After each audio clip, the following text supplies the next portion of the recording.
is what flows in this fam's DNA. Dope is what flows in this fam's DNA. What's good, everybody? Welcome to Dope Interviews, brought to you by the Mighty 19 Media Group. I'm your host, Warren Shaw, and in the virtual building today, I have a good friend of mine who I've known for a long time, but haven't actually had a real in-depth conversation with before. I'm so excited to have here the Senior Director of Communications for ESPN, where he focuses on MLB and NBA coverage, Ben Cafardo. Ben, it's been a long time coming, my brother. Welcome to Dope Interviews, man. Warren, thank you for reaching out. I'm happy to be here, happy to have a conversation with you today. Known you for a long time, and I'm looking forward to it. Yeah, right. And we were talking off air. It's like kind of tangentially related. You've done a lot for me in my career, giving me some access to, ESPN, NBA insiders, a lot of those meetings that they did, preseason, in the middle of the season and stuff like that too. I've gotten to get some great coverage from that. And, I'm just excited that, to expand our relationship and our level of communication past kind of like that business side, but get to really know a little bit more about you as an individual. So it brings me to the first question that we kind of always kind of ask here in Dope Interviews, but in general, with your sports background, what sparked your interest in sports communication and how did that ultimately lead you to ESPN? Sure. Well, I was very close to the sports industry growing up. My father was a sports writer, Nick Cafardo, mainly covered Major League Baseball for the Boston Globe, but the National Football League and some other areas too. So I was always interested in sports and sports media for starters. And I didn't want to go the writer route. I wanted to be involved in the industry and work in a behind the scenes capacity. What that meant to me in college, or I didn't really know just yet. I hadn't thought about public relations specifically. But then once you start doing internships and, you get the ball rolling in your career, I just feel like it's important to walk through doors that are open for you. And I had an opportunity to go the PR route, and I was hooked, from day one, and here we are. So that's succinct. So, and I definitely appreciate that. So did you play sports growing up as well? Like, kind of had all those dreams that many of us had? I did. I feel like I had some level of awareness that I was most likely not going to be Michael Jordan, though. So I didn't even really think I could play anything at a college level. So I was gonna peter out in high school, I think. But yeah, no, I love to play sports. It's all I thought about. Sports, video game, playing, sports video games, talking sports with friends and family. That was definitely, my number one hobby. Well, I mean, we all, life comes at you fast, right? I think that, you realize what the situation is, but it doesn't stop like the passion. And I have similar, goals and aspirations where same thing. Hey, high school is probably going to be it for me, but how do I, kind of go into this path of where I can still be adjacent one way or another to the sports industry? So tell us a little bit about that first big break that you had in general. As you said, you walked in, like some doors opened up for you. What was that first big break that was like, oh man, I'm kind of arriving here in the sports landscape? Well, the first important step was a gentleman by the name of Ken London hired me for an internship at a production company in Massachusetts called Kramer Productions. Okay. And I worked in a production capacity on a variety of different video projects, Boston College football highlight videos and Boston's greatest sports story videos in conjunction with the Boston Globe. And I realized at that point, okay, I don't know if it's a production capacity or marketing or what have you, but this feels right. I'm now working in a sports capacity behind the scenes. So let's see where this takes me. And then I'd say the second important break was a great gentleman as well by the name of Bob Hildberg was working on a New England Patriots encyclopedia called Total Patriots, and he's now historian with the Patriots, and that's become his, in a lot of ways, his life's work. highly respected. And he gave me an opportunity to write a few chapters in that book and, help him piece it together, and photos and photo captioning, and just, I would do anything I could to be involved with it. And then I would say that the next step, I wouldn't say the final step, but the third really important step was a good friend of mine for a long time, Tony Morielli, Turner PR, who you may know, Warren. He was working at the ESPN Wide World of Sports at Disney World, Right. and offered me a role as a contract role as a public relations consultant or assistant. And so I moved down to Disney, down to that area, and I worked, in Celebration, Florida, and the Wide World of Sports. And they had so many incredible events. That was a time where they had Atlanta Braves spring training, Tampa Bay Buccaneers training camp, all kinds of stuff. And so that one was sort of my first real public relations job. And I knew at that point, okay, this is going to be the path for me, because I can tell stories, I can work intricately with media, I can be present and make an impact with, at high profile events with high profile executives. And it was just very exciting. So I always lay those three out in a row, because I think one thing always leads to another. And that's kind of what I mean by, okay, here, a door just opened, seems interesting. It might not be exactly what you want, but plow through, and yeah, so it was great. Yeah, I think great life advice there, Ben. And I trust me, I actually, there's a lot of similarities we're finding out. I wanted to work at Disney Wide World of Sports. I thought the facility was so amazing, right? And I actually kind of wanted to work like in the basketball side of it, putting together like those AAU tournaments and things of that nature as well too, man. So amazing that. And again, I live in Fort Lauderdale currently, so just a couple miles, south. I actually went to school at UCF, but just kind of in general, like I know that facility is also really interesting to kind of hear that, man. That's amazing, really. For sure. Really. Yeah.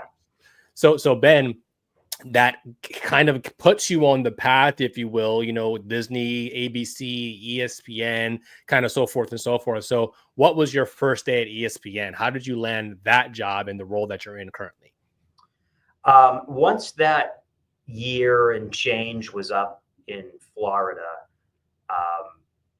I was toying with, re-upping and doing it again there, or exploring what else was available to me, and with the intention that I'd like to stay within that Disney company in some capacity. I just found it to be great all around, met great people, and so I ended up going to Major League Baseball after that, and working in New York at their headquarters briefly before eventually landing a role with ESPN. So I started at ESPN. I mean, this takes me to right at the beginning of 2011. So I'm at about 14 years here now. Oof. Man, you are vested. You are a veteran. You've seen a lot of things kind of come and go, in that space, and even specifically at ESPN, the worldwide leader. So let's talk a little bit about that right now, if you wouldn't mind. Just since you started, right, some of those first jobs, if you will, in the New England, Boston area to kind of where you are now working that, what are some of the major changes you've seen in the sports media and communications landscape? Wow. I mean, you're uniquely qualified to answer this as well. I mean, I just feel like it's constantly evolving, but perhaps the last few years is the most substantial amount of change with streaming and direct to consumer, and the way that audiences are consuming their news and information. I would say that's probably the most substantial. I mean, up until, and social media, of course, changed the landscape early 2010s, maybe. Maybe I have that time frame right, but just little, things from a tactical standpoint.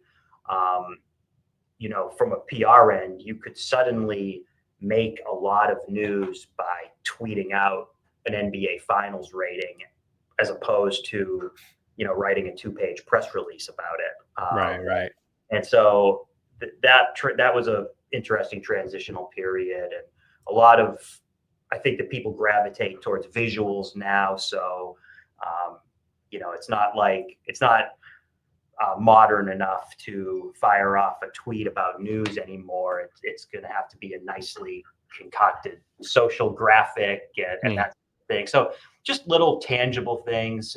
But I think bigger picture, it's the streaming universe. It has caused incredible disruption, but also endless opportunity too.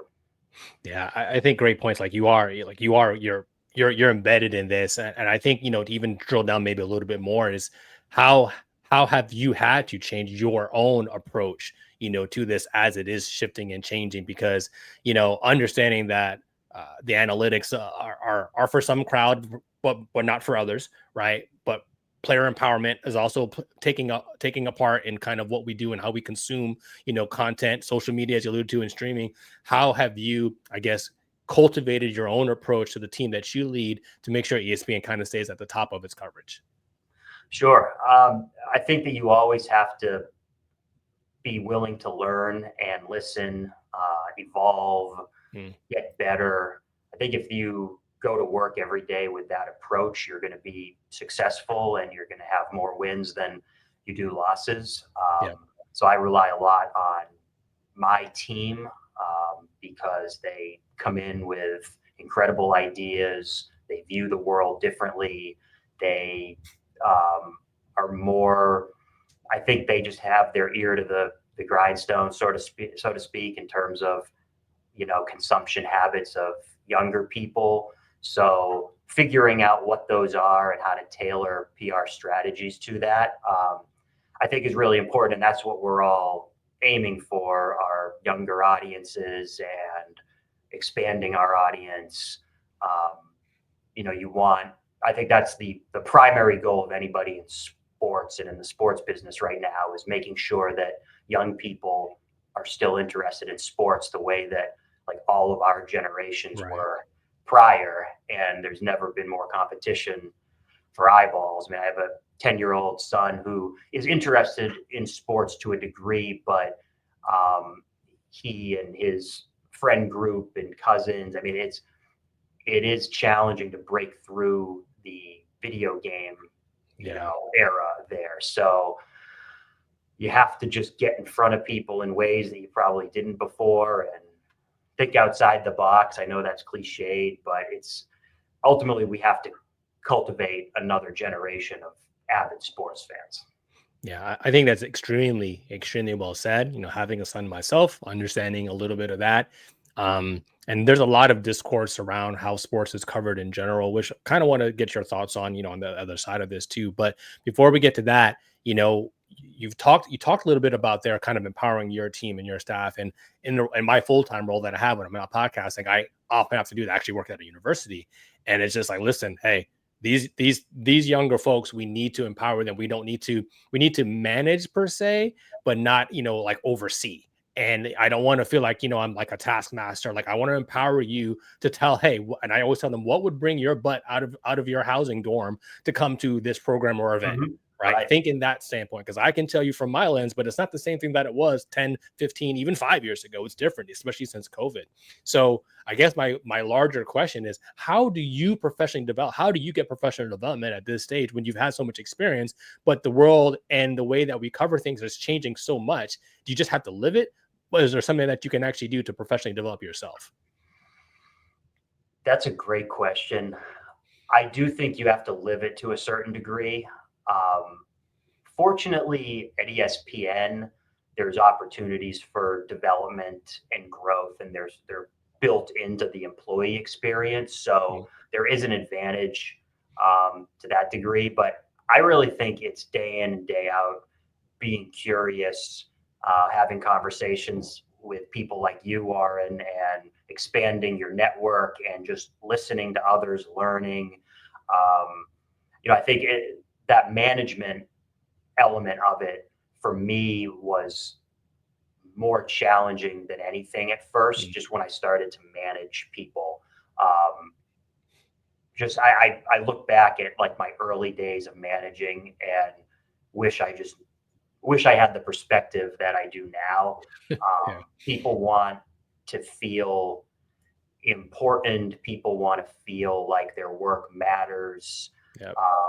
They want ownership of projects and certain areas. So to your point, it's I think once a level of trust is established, and with the employee and the manager, then Yep. it's time to just guide them. Keep the car going straight, but like let them drive. And I was probably a little bit more like my way or the highway at first, just because it was that's what I knew. So it was, well, this is the way to do it. Because maybe I was even nervous about accepting other ways at first. And then you have to realize like, not everyone thinks the way you do. So let's lean into other people's strengths and ideas. And I think I've gotten to a decent place at this point. But Yeah. Well, I would say from some of the folks that I've worked with have been under your charge. They've said nothing but good things about you. So I think you've definitely accomplished that. So kudos to you. But it does sometimes you got to go through it to learn and figure out your cadence and how you want to do things. And sometimes it's forced upon you. Sometimes you're forced to learn as well too. But Absolutely. It seems like but you've definitely managed the way that's making a lot of sense. Hey, and you have a stable job for the last almost 15 years, right? So you must be doing something right. We're chatting with Ben Cafardo here, Senior Director of Communications at ESPN here on Dope Interviews. Let's take a quick break, y'all. We'll be right back. The big game is almost here, and it's now or never. Don't miss out on the last football game of the season with PrizePicks, the best place to win cash while watching the big game. Download the app today and use code CLNS to get $50 instantly after you play your first $5 lineup. PrizePicks is also giving away a free pick for the big game where one of the starting quarterbacks will only need 1 yard to win. If you're correct on at least one more stat projection, you can win real cash. Check out the promos tab to tail any of our Super Sweat Millie Winners big game lineups.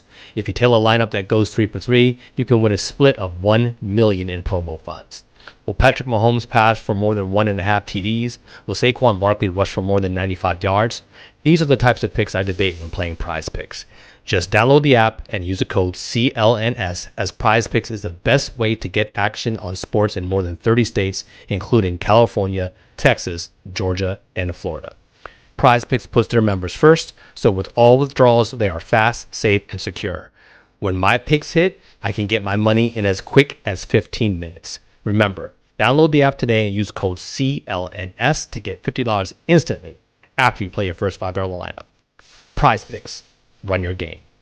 And we're back here on Dope Interviews here with my guy, Ben. Ben, thanks so much for sharing the stories that you've had shared with us here in the first half of the episode. Want to get into a little bit more, not necessarily controversial and fun stuff, but just your overall thoughts kind of in general, right? So obviously ESPN and other sports networks get a lot of attention for the way they cover things. In the role that you have, do you have to take any of that air quote heat? You know what I mean? When people are saying something negative, we're not going to get into all that, whatever. We want to keep it positive and Dope Interviews. But how do you manage, I guess, some of the negative publicity that sometimes your network and others get when it comes to sports coverage? That's it's a situation where you can't paint any situation that comes in with just one brush. I mean, every situation is different. Yeah, good point. I think that you have to consider the source at times. I think you have to think about how impactful this criticism is. It's because for me in my role, you'll deal with press who are criticizing your talent, your on-air personalities. It could be, the coverage in general. It could be, certain segments, maybe perhaps there was a mistake or whatever being made. But for the most part, I think you do it like you do anything. Take it with a grain of salt, and it's about your relationship. So, your job it's twofold. It's to serve the media, but also represent your brand. And of course, where the negativity comes in there, those two jobs don't align all the time. Yeah. I think it's more serious and more urgent to address negative press when it's personal in nature with people, whether it be an executive or a talent, or it's, broad claims about just the state of the company and state of the business. I think that those things need to be addressed. I don't want to fight every battle that's out there, because we'd be fighting every day, and that takes you away from telling your story and keeping control of your narrative. So yeah, I don't know if that was the best answer, but there's just so many different issues that pop up and ways to handle things, and so it's like very, very little do you kind of handle something the same way as you did the last issue, I guess. No, that makes perfect sense, right? I mean, it is, even that kind of, it's an open-ended question, right? But understanding that each issue does have its own brush in essence, I think that you have to utilize, right? So Right. how have you though managed, especially like from the beginning point of your career to kind of where you are now, like not take things personal, like even if it's not about you, right? But like in some ways, like they're criticizing the work. And Erica Badu had a famous line. I always say all one of her songs. Hey, I'm an artist and I'm sensitive about my shit. And I think at some point we all are artists in our own way, and we don't want to be criticized. We can understand constructive, but when people are just doing it for the sake of doing it, that can be just so deflating. How have you managed to kind of really just like, hey, this is business, this isn't personal? The only way to manage that, in my opinion, is through maturity and personal growth. Because early on, I took everything more personally, and I'm not necessarily in a position where I'm being directly criticized. I mean, you do get some of that on social media, but it's more in the context of, this guy's representing ESPN and, whatever, I'm going to give you my take on ESPN or something.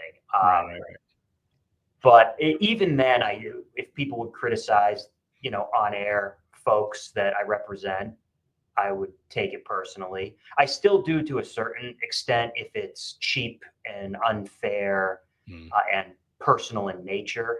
But I think it does come with growth and restraint and realizing what's important and what's not. And especially in the early days of social, it was just new to everybody. Oh yeah. Right. So I don't know if we were all prepared for just the onslaught of just toxicity that we weren't. We're still not prepared, but exactly. Right.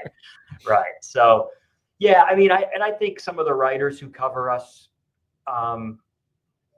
have probably heard from me at times several years ago in more aggressive ways than they do now. I mean, it's just, you learn the balance and you learn what's important and what's not. And I mean, the phrase "pick your battles" definitely comes into play here. And I just think in life in general, you learn that over time.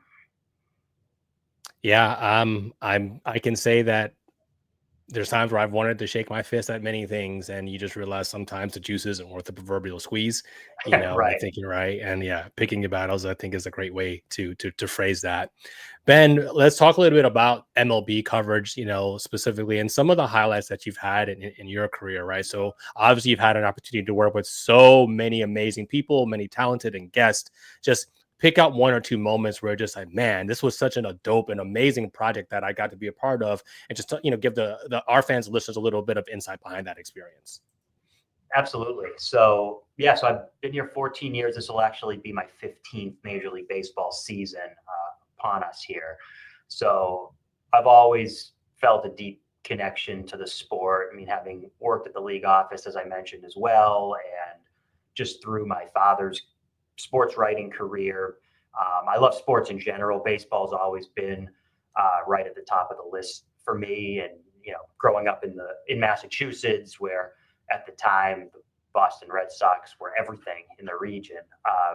So I've always, cared deeply about it. And I just have so much respect for the producers and journalists and commentators on the baseball property at ESPN. I see how hard they work every day. I just love being a part of it. I mean, it feels like you're in the trenches together. and these folks live and breathe baseball. So I've just had so many wonderful opportunities and met so many great people that, I'll hopefully always have relationships with. I think, there's been a lot of projects over the years. I was right in the thick of the Jessica Mendoza rise in 2015, where she made history as the first woman to serve as an analyst on Major League Baseball televised games. And that was a monumental moment for ESPN, and just to make that much history and to get to know her and understand just like what a fantastic human being she is and family person. She just always had great perspective during that time. So that rise, I mean, there was so much demand for her from a press perspective. So we were able to be creative. We were able to tell our story. She has always been, a loyal company advocate. And it's, all of these things. And then, oh, by the way, she's one of the greatest softball players who ever lived. So that part was great. I think that the Alex Rodriguez years were unbelievable. I got to know Alex very well. We have a terrific relationship. He was a star at a level that I hadn't dealt with before. Just his presence and, everywhere he goes, he's recognizable. So that was a challenge for me because, he was also so laser focused on the public relations element of it. And he's been in the spotlight his entire life. And for real. Deeply understands the importance of communications and public relations. So I had to really be on my game then and buttoned up. And I think during the years dealing with him, I got better. And then I think the other element is during the pandemic, that when we launched the KBO League, the Korean Baseball Organization League, that was the first live event that we televised, after the pandemic hit. I think the pandemic hit, second week of March. And then we're televising KBO League in early May. And that was the first, real live sports events that we brought back. So that was just an incredible time of innovation and the company's developing new technologies and telling all those stories. And suddenly it became a thing for a while that, you can wake up at 5 and watch KBO League. It made SNL at one point. So that was just like a really fun time where everybody was nervous, wondering what was going on in the world, but also like, hey, we still need to run an organization and we need some content. So here it is. And it was fun. Yeah. Wow. So those are amazing stories from the baseball lens, Jessica Mendoza, Alex Rodriguez, and the KBO, right? So I got to switch it over to the land. I know a little bit more, about, I am a big fan of baseball as well, but obviously, me from the NBA side. So absolutely. Same question, some of your favorite moments covering the NBA in your nearly 15 years here at ESPN. The NBA is just so vibrant, dynamic. It's global. It's so popular on social media and amongst young people. And it's just exciting to be a part of it. And, we've had the NBA Finals since 2003. So, it's the only championship event out of the, traditional major 4 sports leagues where annually we have the championship event. So it's always just felt big. I mean, I think my favorite time working on it was during the Cleveland versus Golden State years. That felt like such a high point in the league's history. And, LeBron versus Steph, two of the best ever. And just the viewership was through the roof. It felt, to a certain extent, it was easy from the viewership side because you constantly had records and you constantly were up and up and up. And it's like, well, that's an easy press release to write. And, working with partners over there, Mike Wade and John Acunto and Tim Frank and Mike Bass, and, now with Amanda Thorne and Jacinda Ortiz. And like, there's just so many just great people over there that understand the business. They are like-minded in terms of owning their narrative, telling their story. And I would say the same for the great contacts at MLB and, of course, friends Matt Bourne and Pat Courtney and Ileana Pena and everyone. It's an embarrassment of riches, the professionals that I've gotten to work with who have made me better. I remember the launch of The Jump with Rachel Nichols felt just special and different, kind of different than what we've done over on our NBA coverage and what we had done prior. And then that segued into Malika Andrews, who's phenomenal, and just another person that, I would say the same for people like Malika and people like Rachel, Sage Steele, Doris Burke, certainly, Cassidy Hubbard, certainly, people that understand communications and public relations, and you have to be on your A game. You have to be buttoned up.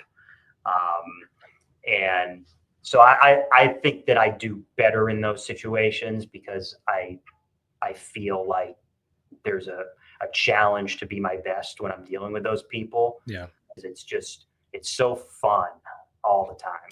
Yeah. If you're talking about like the Steph and Curry, Steph Curry and LeBron James era, I think 4 seasons in a row of those NBA finals, if you will. Yeah. That is a kind of a special moment in time, that, as consumers of sports content in general, we're just like, wow, we're actually living something that we may not see again in terms of like the same matchup in some ways. And while some people did get tired of it, so to speak, it's history. It's history that could even happen. And you guys were at the forefront of that in many ways. And I think also launching a daily NBA show, and I love NBA TV, and I just love NBA content, right? But I'm always looking for, how can I get more? How can I get more? So knowing that, ESPN took it upon themselves and that says like, hey, we're going to have a daily show.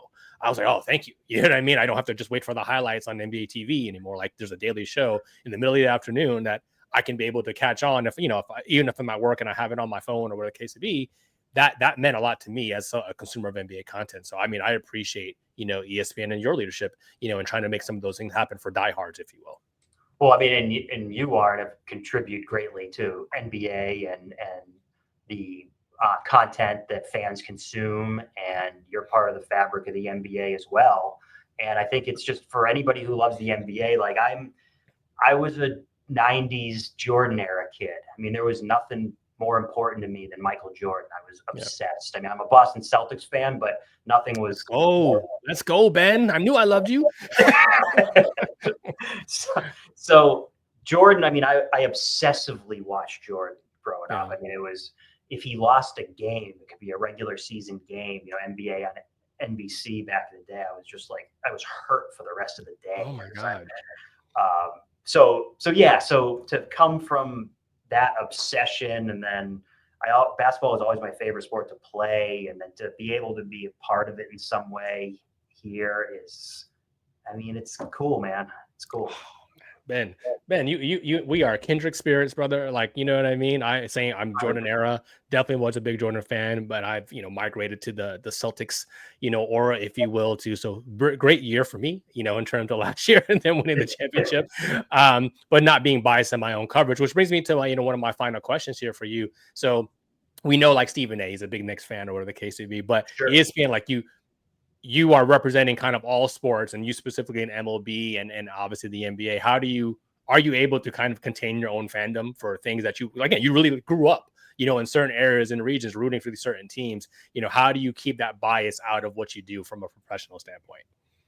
Sure. The fandom will always be there. I think that's a good thing. I think all of us should be fans and maintain that fandom.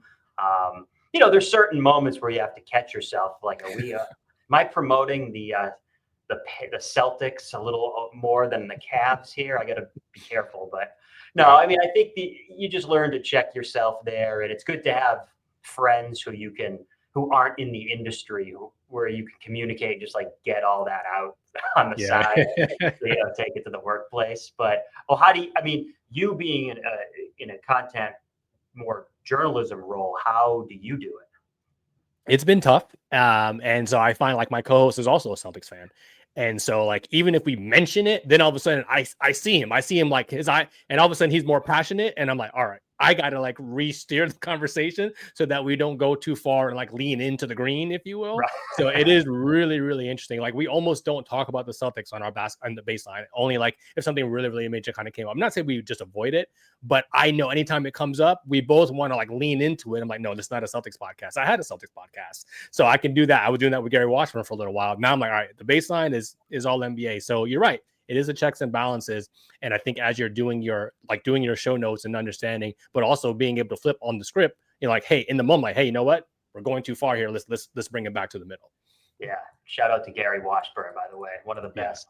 Great dude. Great individual. I had a lot of fun working with him on that show. Sad I'd step away. He's still doing great things. Obviously, he didn't need me. But it was fun, running a Celtics podcast with him for roughly 2.5 seasons, man. Great stuff there. Last couple of ones here, Ben, before I let you get out of here. So things are changing, in the TV rights space, or whatever the case may be.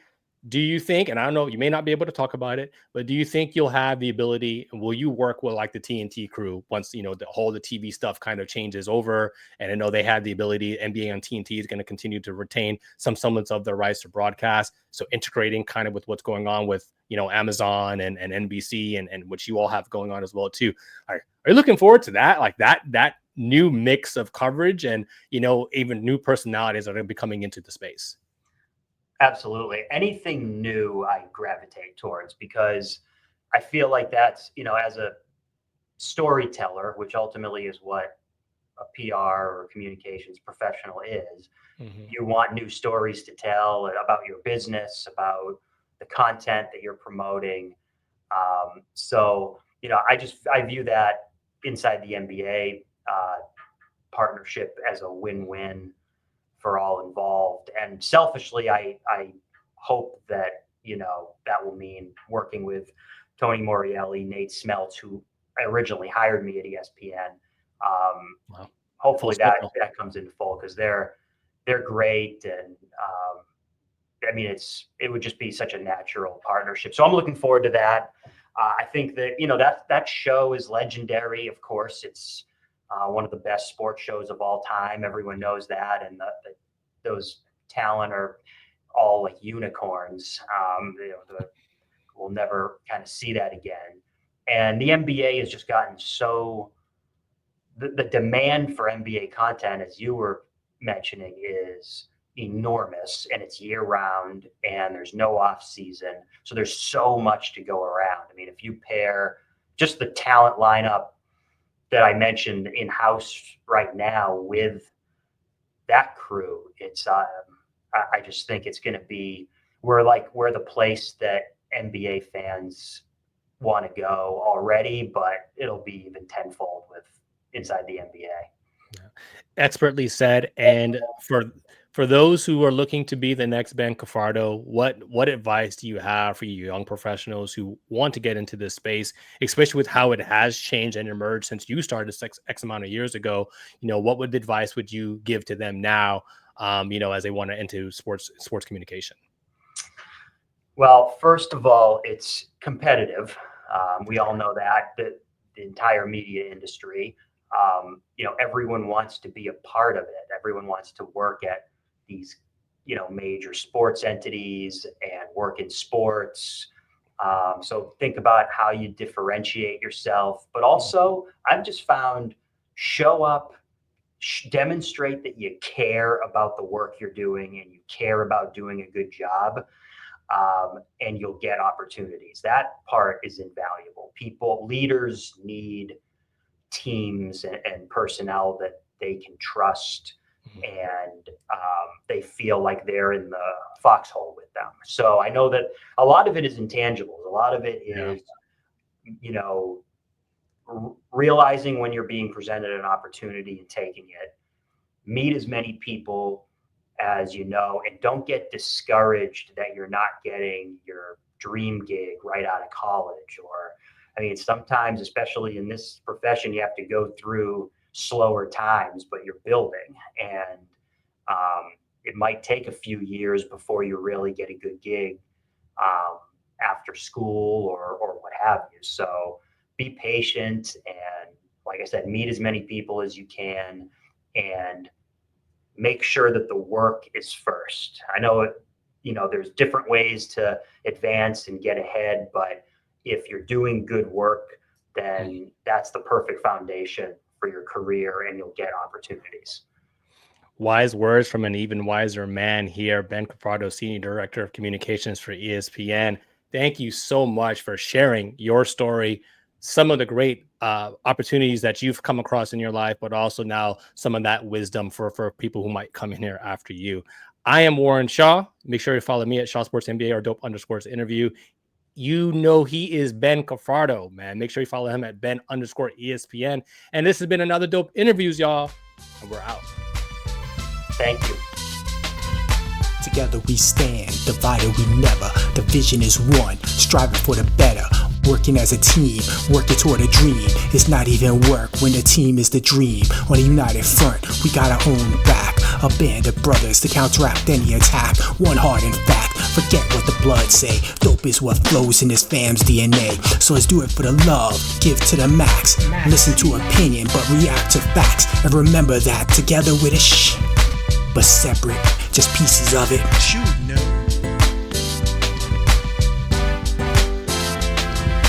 Dope is what flows in this fam's DNA. Dope is what flows in this fam's DNA.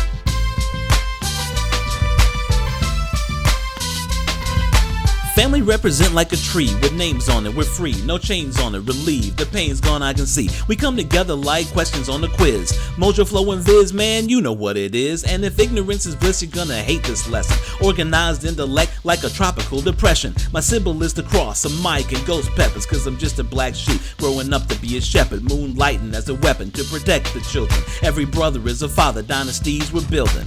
Max, J and K, Bay, and Isaiah, next level of the family foundation. Understand me?